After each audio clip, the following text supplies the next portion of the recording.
Globule Radio et la ville de Chamonix-Mont-Blanc présentent Montagne et compagnie. En partenariat avec la compagnie des guides de Chamonix. Montagne et compagnie. Le paysage appartient à celui qui le regarde. Pratiquant ou non pratiquant, levons les yeux et contemplons les cimes. Épisode 4. Le Chardonnay. Avec Martine, habitante d'Argentière. Là, je suis devant l'église. Et la montagne, le Chardonnay, c'est ce qu'on voit de plus beau quand on est vers l'église ou quand on est dans le village. Mon grand-père, il habitait là. Mon arrière-grand-père. Et il était guide. Mon frère est guide. Et le Chardonnay, c'est la montagne des Argenteros. Et c'est la première montagne, quand on est à Argentière, qu'on voit après le Pecleret. Et qui est vraiment une vraie montagne. Et puis il y a surtout les gens d'ici qui l'aiment et qui vont au Cristaux et qui trouvent des belles pierres.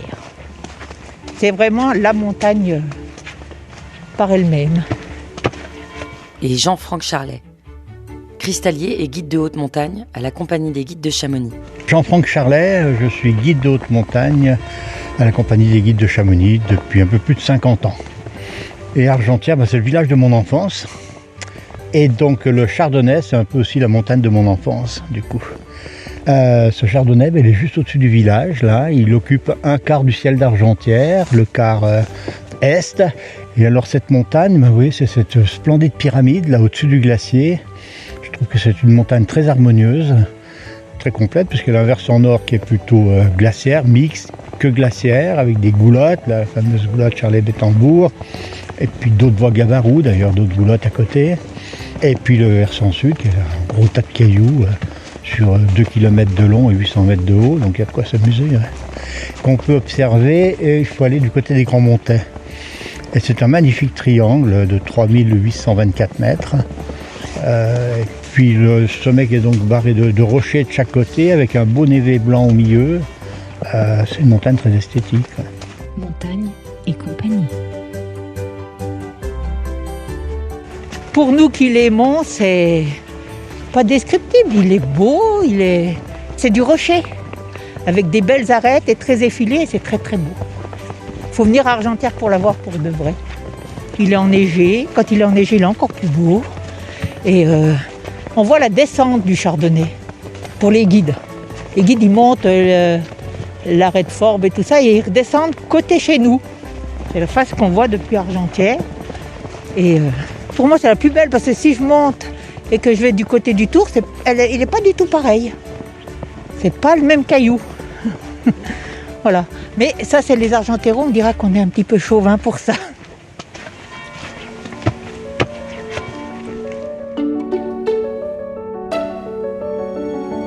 Aiguille du Chardonnay, 3824 mètres, éperon nord. Face au refuge Albert Ier, l'aiguille du Chardonnay déploie ses versants nord et ouest. Vaste et bien structuré. L'éperon nord attire par son élégance et d'abord par son évidence. Il est là avec ses 2 arêtes de neige, surmontant les 2 barres de granit. Droit comme un I. Il constitue une voie élégante, mixte, d'une belle ambiance, sans de très grandes difficultés et ne comportant guère de danger objectif, ce qui n'est pas le cas de la voie sur la face nord à gauche, fortement exposée aux chutes de Sérac. La première fois que je l'ai gravie, j'y conduisais un jeune grimpeur, et aussi bien pour l'apprentissage technique que pour la satisfaction que mon compagnon en retirait, je constatais avec plaisir que cet éperon nord était une course bien indiquée pour amorcer sans danger ni risque la progression vers les grandes parois. Après une arête neigeuse entre 2 bastions rocheux, la partie terminale se présente sous la forme d'une pente de neige qui, au départ d'une arête, monte en se redressant vers le sommet. Il faut partir très tôt et faire toute l'approche à la frontale afin d'être déjà sur l'éperon au lever du jour. La vue est belle durant toute la course, mais tout particulièrement en 2 endroits, et ceci d'une façon différente. En haut des rochers, par la proximité des extraordinaires tranches de sérac que l'on côtoie, et au-dessus, dans la dernière pente, pure, dégagée, aérienne.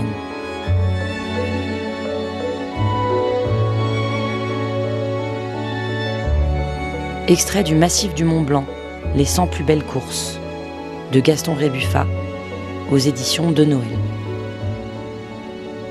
Montagne et compagnie. On est à côté de ma maison. Quand on est à la maison, on a coupé des arbres parce que je ne voyais plus le chardonnay. Et maintenant, je vois le chardonnay tous les jours. On a le petit chemin là. Et après, on arrive. Voilà, moi j'habite là. Et en face de moi, j'ai le chardonnay. Alors on est devant ma fenêtre de cuisine et matin, midi et soir, je regarde mon chardonnay avec le lever du soleil, le coucher du soleil. Et il est tout le temps différent et toujours aussi beau. Des fois, je fais une photo en me disant « Ah là, il est très beau » et le lendemain, je refais une photo parce que là, il est encore plus beau. Et voilà. L'hiver, aux premières chutes de neige, il se poudre de blanc, il est magnifique. Mais l'été, il est beau parce qu'il y a des couchers de soleil aussi magiques. Mais bon, moi, je suis plus hiver, donc l'hiver, il est très très beau. Un beau glaçon. Alors bon, il y a toute une histoire de famille autour de ça aussi. Parce que moi je suis la 6e génération de guide de ma famille. Et c'est un arrière-arrière-grand-oncle qui en fit la première ascension en 1865. Il s'appelait Michel-Ambroise Ducrot. Et il est allé là-haut avec un autre guide de Chamonix qui s'appelait Michel Balmar. Et avec ses clients anglais à l'époque. C'était l'âge d'or de l'alpinisme. Ensuite, eh bien, il y a eu la génération des Armand et Georges Charlet, grand-père et grand-oncle. Qui eux ont ouvert un certain nombre de voies aussi là-haut, dont une très belle qui est les ponts sud-ouest, des Capucins et du Trident, ça s'appelle. Et ça a été fait avec Frison Roche aussi, ils avaient comme copain de cordée Frison Roche. Mon père, quant à lui, il a ouvert aussi 2 voies sur le Chardonnay, le fameux grand éperon aussi contrefort nord-ouest du Chardonnay. Et puis moi, j'ai eu l'occasion, c'est la montagne vraiment de mon enfance, et dès 15 ans, j'ai escaladé le Chardonnay. La première fois, curieusement, avec ma sœur. On devait avoir 16 et 18 ans. Et je crois que c'était la première fois que j'allais au sommet du Chardonnay. Et ensuite, j'ai ouvert pas mal de voies. Il restait tout le grand versant sud, où il y a des grands éperons rocheux. Très beau, la montagne c'est une paroi de 800 mètres, qui correspondait parfaitement à mes attentes de jeune. C'est-à-dire que c'était pas trop engagé, c'était quand même suffisamment long. Pas trop soutenu non plus, mais avec des passages difficiles dans les éperons. C'était une dizaine d'heures d'escalade. Et j'ai ouvert comme ça, je crois, 5 grands piliers sur cette face sud du Chardonnay. J'ai eu l'occasion d'ouvrir une autre voie, qui est la fameuse goulotte Charlet-Bétambourg, là, sur le versant nord-ouest du Chardonnay. Il faut savoir qu'aujourd'hui, c'est une classique de l'escalade d'entraînement en glace raide. À l'époque, c'était avec un seul piolet et avec des crampons qui n'avaient pas vraiment des pointes avant. Et ça avait été quand même très compliqué à gravir. Montagne et compagnie.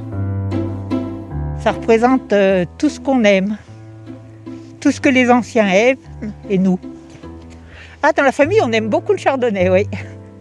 Toujours, ça a été toujours cette montagne. Et mes enfants, mes petits-enfants, ils aiment le Chardonnay. Parce qu'elle est belle et qu'elle est là. Il est dans notre cœur et on sait qu'il est là, on ne peut pas l'oublier. Quand vous habitez en montagne, vous avez l'impression que les montagnes sont proches de vous. Donc soit vous en avez peur, vous vous sentez oppressé, soit vous les regardez comme un émerveillement. Donc vous avez l'impression d'être entouré de bonnes ondes, de bonnes choses, même si la montagne n'est pas toujours gentille, mais c'est voilà. Alors il y a les ascensions, et puis après moi je suis surtout chercheur de cristaux. Et donc le Chardonnay nous a livré quelques trésors à quelques endroits. Ouais. Alors quand on va chercher les cristaux, on repère un peu des endroits à l'avance. Donc effectivement, je l'ai parcouru vraiment dans tous les sens, hein, surtout la face sud, puisque les cristaux ça se trouve dans les rochers et pas dans la glace. Et là il y a eu de très très belles découvertes. Ouais. J'avais fait la première fois avec mon copain après, avec qui j'étais chercher des cristaux pendant plus de 40 ans, René Guilini.